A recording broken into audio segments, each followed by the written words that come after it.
आपातकाल के बाद 1977 में इंदिरा गांधी सत्ता से बेदखल कर दी गईं।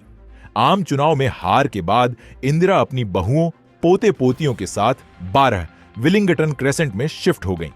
उस दौर में संजय गांधी की पत्नी मेनका सूर्या मैगजीन निकालती थीं। अपनी सास के विरोधियों को किनारे लगाने में मेनका ने कोई कसर न छोड़ी। मैगजीन में इंदिरा के विरोधियों के बारे में एक के बाद एक खुलासे छप रहे थे। मेनका की दिलचस्पी राजनीति में थी, ये बात किसी से नहीं छिपी थी, मगर इंदिरा को तो सोनिया ज्यादा भाने लगी थी। खाने के मेन्यू से लेकर साड़ी चुनने तक में इंदिरा सोनिया से मदद लेती थी। उस छोटे घर के भीतर गांधी परिवार में बड़ी दरारें पड़ने लगीं। सोनिया को सास से मिल रही तरजीह मेनका की समझ से परे थी। 1980 में संजय गांधी की अकस्मात मृत्यु के बाद टकराव बढ़ गया। 1982 आते आते नौबत यहां तक आ गई कि मेनका को घर छोड़ना पड़ा। गांधी परिवार में सत्ता की लड़ाई 1980 से काफी पहले शुरू हो चुकी थी। संजय की मौत के बाद घर की बात बाहर आ गई। घर में झगड़े पहले भी हुआ करते थे। एक बार तो मेनका इतनी नाराज हो गई कि शादी की अंगूठी निकालकर संजय की तरफ फेंक दी थी। इंदिरा इस बात से काफी नाराज हुई क्योंकि वो अंगूठी उनकी मां कमला नेहरू की थी। नए घर में सोनिया ने राहुल और प्रियंका के लिए आया नहीं रखवाई। वो खाना खुद बनाती थी। उसी दौर का एक किस्सा है जो बीके नेहरू के सामने हुआ। सोनिया गांधी की जीवनी लिखने वाले रशीद किदवई के अनुसार अंडा ठीक से फ्राई नहीं होने पर संजय ने सोनिया को खूब सुनाया था।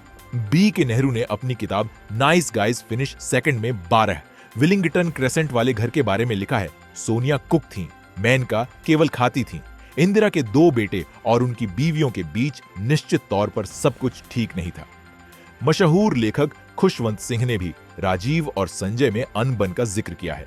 12 विलिंगटन क्रेसेंट वाले घर में सोनिया और इंदिरा काफी करीब आ गए। सोनिया अक्सर खान मार्केट में सब्जियां खरीदती दिख जाती। घर के पीछे वो ब्रोकली उगाने लगी थीं।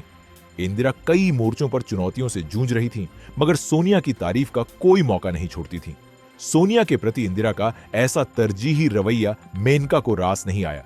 आखिर वो भी तो सूर्या मैगजीन के जरिए सास की मदद में लगी थीं। ऐसा नहीं कि सोनिया और मेनका के रिश्ते हमेशा तल्ख ही रहे।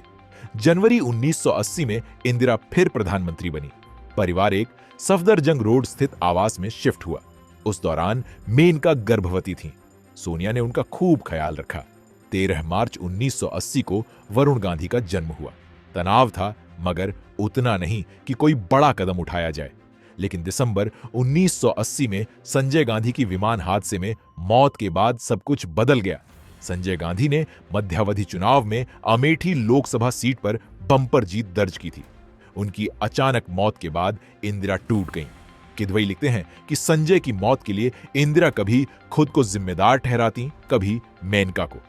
विमान हादसे में एक बेटा गंवा चुकी इंदिरा अब राजीव गांधी पर दबाव बना रही थीं कि वो फ्लाइंग करियर खत्म कर दें। राजीव ऐसा करने के मूड में नहीं थे, लेकिन मां के साथ रहने के लिए छुट्टी ले ली। उधर मेनका स्वाभाविक रूप से खुद को संजय के राजनीतिक उत्तराधिकारी के रूप में देख रही थी। इंदिरा ने मेनका को अपना निजी सचिव बनाने का वादा भी किया था। मेनका के राजनीति में उतरने की सोनिया ने पुरजोर खिलाफत की। इंदिरा ने भी मेनका के बजाय राजीव को अमेठी से चुनाव लड़ाने का फैसला किया। मेनका को इससे ठेस पहुंची। बाद में उन्होंने कहा भी कि संजय की मौत के बाद इंदिरा और परिवार के अन्य सदस्यों का रवैया उनके प्रति बदल गया था। बकौल मेनका, मैं समझ गई कि मैं उनके लिए बस मेनका थी और कुछ नहीं। मेनका अपने दम पर राजनीति में उतरने की कोशिश में लग गई। मेनका की उम्र उस वक्त 25 साल के करीब की रही होगी। संजय की विरासत राजीव के हाथों में जा रही थी। दिसंबर 1980 के बाद से पीएम आवास में झगड़े बढ़ गए। इंदिरा और मेनका छोटी छोटी बातों पर लड़ पड़ते थे। खुशवंत सिंह ने अपनी आत्मकथा में लिखा है कि अनबन इतनी बढ़ गई कि दोनों का एक छत के नीचे साथ रहना मुश्किल हो गया। 1982 में मेनका ने प्रधानमंत्री आवास छोड़ दिया। जो तस्वीर आप देख रहे हैं उसमें एक कर्मचारी घर से संजय का पोर्ट्रेट लेकर जाता दिख रहा है। मेनका ने अगले साल अकबर अहमद के साथ मिलकर राष्ट्रीय संजय मंच नाम से पार्टी बना ली। इसी के साथ इंदिरा के घर में मेनका की वापसी के रास्ते बंद हो गए। महज दशक भर पहले तक जो परिवार हंसता खेलता और खुशहाल था, अब बिखर चुका था। तस्वीर उसी वक्त की है। गाड़ी में मेनका के साथ वरुण नजर आ रहे हैं।